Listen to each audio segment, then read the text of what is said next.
आपका स्वागत है। आज मैं लेके आ चुका हूँ आपके लिए सबसे ज़्यादा डरावनी कहानी ग्रैनी। क्या हुआ था इस कहानी में वो मैं आपको आज बताऊँगा। आपने अभी तक हेडफोन नहीं लगाया और हमारे यूट्यूब चैनल को सब्सक्राइब नहीं किया तो कर लो, वरना मैं गारंटी नहीं लेता कि आपको फिर कभी मौका मिले। ये कहानी शुरू होती है रामेश के साथ। रामेश एक ऐसे गांव में रहता था जिस गांव में कंप्यूटर या लैपटॉप या किसी भी तरह की इलेक्ट्रॉनिक सामान की जानकारी किसी को भी नहीं थी। रामेश और उसके कुछ दोस्त शहर से पढ़ कर के गांव आए थे और फिर रामेश की उम्र गांव में ही बीतते गई और रामेश और जवान हो गया। उसके कुछ दोस्त गांव आने के बाद फिर से शहर चले गए थे और वहीं पे अभी नौकरी कर रहे हैं।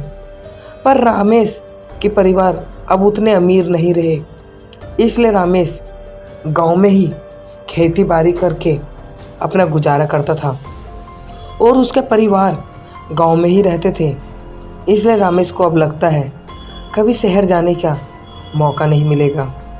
पर वो अपने दोस्तों से हमेशा बात करते रहता है जिससे हो सकता है कि उसे कभी प्रॉफिट हो जाए। उसने एक बार अपने दोस्त को कॉल किया और फिर से पूछा, भाई तुम लोग काम क्या करते हो?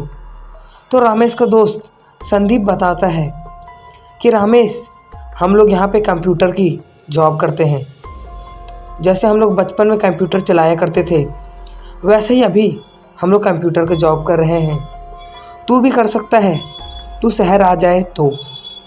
रामेश कहता है, नहीं भाई, ये उम्मीद अब मैं कभी नहीं रख सकता कि अब मैं कभी शहर आ पाऊँगा। मेरे फैमिली वालों ने शहर जाने के लिए मना कर दिया है। मैं अब लगता है ज़िंदगी भर गांव में ही रहने वाला हूँ। संदीप कहता है, कोई ना, तू एक काम कर सकता है, तू गांव में ही बैठे बैठे पैसे कमा सकता है। रामेश कहता है, कैसे? संदीप बताता है कि जहाँ पे हम नौकरी कर रहे हैं तू यहाँ पे आके काम करेगा तो तुझे 25 से 30 हज़ार मिलेंगे और तू अपने घर से ही काम करेगा तो तुझे 15 से 20 हज़ार रुपये मिलेंगे। रामेश इस बात को सुन के बहुत ज़्यादा खुश हो जाता है और रामेश कहता है, हाँ क्यों नहीं, मुझे तो लैपटॉप या कंप्यूटर चलाना आता ही है, मैं भी कर सकता हूँ। तभी रामेश को एक चीज़ याद आती है कि उसके घर तो कंप्यूटर ही नहीं, वो काम करेगा किस पे। वो बताता है अपने दोस्त संदीप को कि भाई मेरे पास तो कंप्यूटर ही नहीं है। संदीप कहता है, तुझे वो घर याद नहीं जहाँ पे वो अंकल कबाड़ी वाले, उनके पास कितने कंप्यूटर लैपटॉप पड़े रहते थे, थोड़ा सा रिपेयर करा के तू बना सकता है। जा उनसे पता कर सेकंड हैंड कंप्यूटर और ख़रीद ले। रामेश उसकी बात सुनकर तुरंत दौड़कर उनसे पूछने जाता है तो वो बताते हैं कि बेटा अब तो सेकंड हैंड कंप्यूटर नहीं आता, पर मैं एक काम कर सकता हूँ, तुम्हारे लिए सेकंड हैंड कंप्यूटर ढूंढ कर कुछ दिन तक रुक जाओ, मैं ला दूँगा। रामेश कहता है, ठीक है, मैं एक हफ्ते बाद फिर से आऊँगा पता करने के लिए। तो रामेश अपने घर चले जाता है और वो अपने घर में सभी को बताता है कि मेरे पास पुराना कंप्यूटर आएगा और मैं कंप्यूटर में काम करूँगा।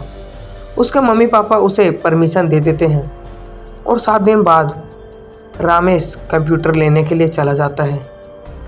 कंप्यूटर उसे मिल जाती है और वो कंप्यूटर ले आता है। उसके छोटे छोटे हर पार्ट को वो सेकंड हैंड खरीद रहा था। कंप्यूटर का पूरा पार्ट अब मिल चुका था, सिर्फ अब कंप्यूटर चलाना ही था। रामेश कंप्यूटर को ऑन करता है और कंप्यूटर को चालू होने लगता है, पर कंप्यूटर तुरंत वापस से बंद हो जाता है। पता नहीं कंप्यूटर में क्या प्रॉब्लम हो गया। रामेश जब चेक करता है तो उसमें अभी भी एक चीज़ घट रहा था, वो था उसका कार्ड। कंप्यूटर के अंदर जो उसका पीसी होता है उसके अंदर एक कार्ड लगता है, वो आप सबको पता होगा। वो कार्ड उसके पास था ही नहीं, तो कंप्यूटर नो सिग्नल ही दिखा रहा था। अब राजेश तुरंत वहाँ से उठता है और रामेश तुरंत उस दुकान पे पहुँच जाता है पता करने के लिए। वो कहता है, अंकल मुझे कंप्यूटर के कार्ड चाहिए। वो बताते हैं मेरे पास एक ही कार्ड बचा हुआ है, वो भी कई साल पुराना। ले जाओ ये, तुम देखो ये फ्री में ही ले जाओ, चलेगा तो चला लेना। रमेश तुरंत उसे उठाता है और साफ करके कंप्यूटर के अंदर लगा देता है। कंप्यूटर 2 बार ऑन करने के बाद भी कंप्यूटर ऑन नहीं होता, पर तीसरे बार कंप्यूटर ऑन हो जाता है और कंप्यूटर चालू हो जाता है। जो उसका थंबनेल लगा हुआ था, जो उसका वॉलपेपर लगा हुआ था, वो एक हॉन्टेड हॉरर लगा हुआ था, जिसका कंप्यूटर के स्क्रीन पर एक डरावनी सी डायन दिख रही थी। रमेश तुरंत उसको चेंज करता है क्योंकि रमेश को कंप्यूटर चलाना आता था। रमेश अपने दोस्त को कॉल करता है और कहता है मैंने कंप्यूटर ले लिया, अब बता कि मैं कैसे यूज करूं। उसका दोस्त संदीप उसको एक लिंक सेंड करता है और कहता है इस लिंक में जा कर के तू उस प्रोजेक्ट को डाउनलोड कर और उस पर काम करना शुरू कर, तुझे अपने आप समझ आ जाएगा। एक प्रोजेक्ट का 1000 रुपये है, महीने में तू 30 करेगा तो तुझे लगभग 30,000 मिल जाएंगे। रमेश उसको तुरंत इंस्टॉल करके उसका काम शुरू कर देता है। 2-3 दिन तो अच्छे से चलते हैं, पर 4वां दिन रमेश के साथ एक ऐसी घटना होती है जिससे रमेश और उसके परिवार का दिल दहल जाता है। रमेश अपने घर में उसी प्रोजेक्ट का काम कर रहा था, तभी बाहर बारिश हो रही थी। पूरा मौसम लाइट जैसे चमक रहा था, पूरे बादल गरज रहे थे और लाइट आ रही थी।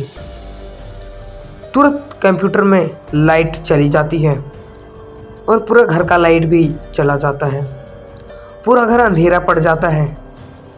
रमेश अपने ड्रॉवर से तुरंत निकालता है एक मोमबत्ती और उसे उसी टेबल पर रख कर के वो लाइट की इंतज़ार करने लगता है।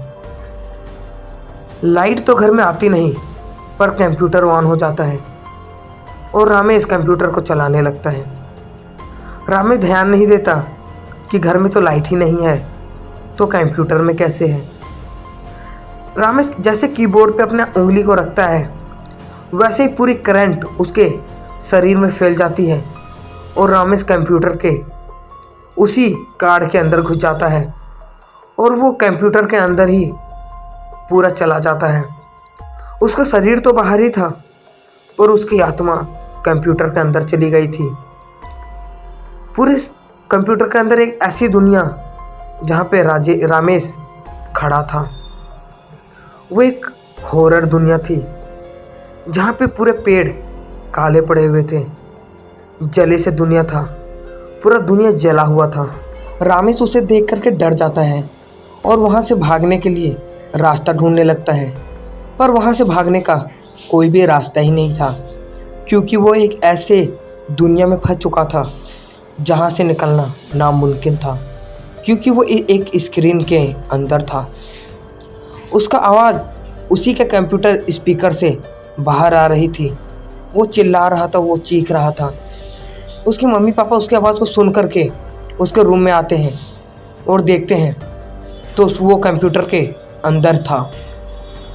वो तो पहले सोचते हैं कि ये उसने अपने मोबाइल से या हाथों से एक कारीगरी है, पर ध्यान से देखने पर पता चलता है कि रियल में रामेश्वर अपने कंप्यूटर के अंदर ही घुस चुका है। उसके माता पिता डर जाते हैं और चिल्लाने और चीखने लगते हैं, पर वो कुछ भी नहीं कर पाते। और उसका बेटा उस कंप्यूटर के अंदर फंस चुका था। अब वो करेगा क्या? वो कभी इधर उधर भाग रहा था, चीख रहा था, चिल्ला रहा था, पर वो निकल नहीं पा रहा था। वो देखता है कि उसी कंप्यूटर के अंदर पूरे पेड़ों के बीच में एक छोटा सा गुफा था। उस गुफा को ध्यान से देखता है तो वहाँ कोई औरत बैठी हुई थी जो रामेश्वर को देखती जा रही थी। वो ध्यान से देखता है तो वो एक डरावनी सी डायन थी जो उसके वॉलपेपर पे जिसका फ़ोटो था। वो उसे देख करके चीख उठता है और भागने लगता है, और भागते भागते वो नीचे ठेस करके गिर जाता है। वो फिर से उठता है और तुरंत उसी जले पेड़ के ऊपर चढ़ जाता है। वो सोचता है वो बच गया, पर वो देखता है ध्यान से तो वो डायन उसी के बगल में बैठी हुई थी पेड़ के ऊपर। वो डर से पेड़ से नीचे गिर जाता है, उसके पैर पे चोट आ जाती है और वो लंगड़ाते लंगड़ाते भागने लगता है। तभी देखता है कि उसी जंगल के अंदर एक नदी गई थी।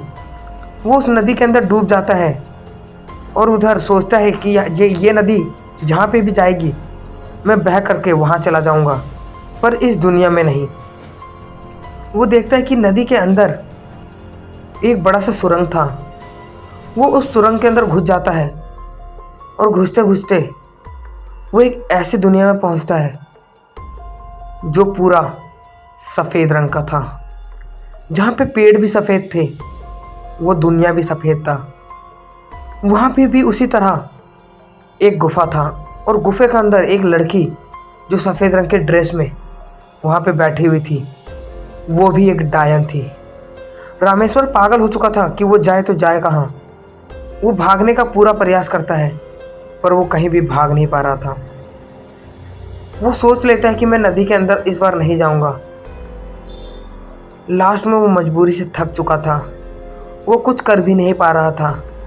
पूरा दुनिया जहाँ भी जाए सफ़ेद ही सफ़ेद थी और वो नदी के अंदर जाता भी तो वो कभी भी अलग ही दुनिया में जाता था।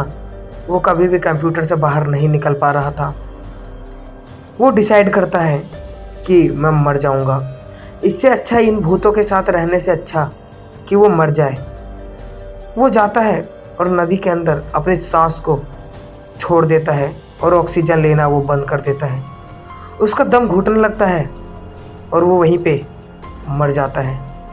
वो वहाँ पे मरता है पर वो रियल ज़िंदगी में वापस आ जाता है। उसका जान फिर से वापस वो कंप्यूटर के बाहर आ चुका था। जैसे वो कंप्यूटर के बाहर आता है, वो अपने मम्मी पापा को देख के वो बहुत ज़्यादा खुश होता है।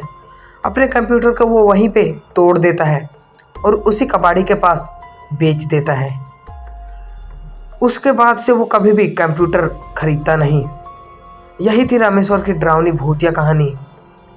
मिलेंगे इसी के साथ एक नई डरावनी भूतिया कहानी लेकर के। तब तक हमारे YouTube चैनल शायर की दुनिया ब्लॉग को सब्सक्राइब कर लो। होप गाइस आपको अच्छी लगी होगी। तो बाय बाय।